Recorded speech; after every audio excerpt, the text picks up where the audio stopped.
Hello, I'm James from Crayola. Welcome to Creativity Tips. Today's session is on stained glass windows. The original purpose of a window is to allow in natural light and protect people from the outdoor elements. Stained glass windows consist of small pieces of colored glass that's arranged and fused together to form pictures or patterns. Ancient Egyptian and Roman artisans manufactured stained glass windows to beautify buildings and tell stories. This decorative art form continues even today. For this activity, you will create a faux stained glass window.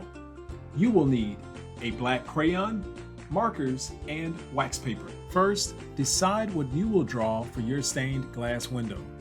I will be drawing a sunrise, but you can decide to draw a pattern or scene. Remember, a stained glass window consists of small pieces that make a pattern or picture.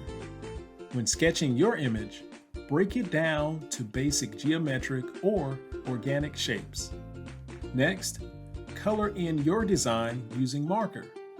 When finished, outline your design and add highlights. How will you share your stained glass window with family and friends? Parents and teachers post young artist creations on social media. Thank you for letting your ideas shine today and stay colorful with Creativity Tips.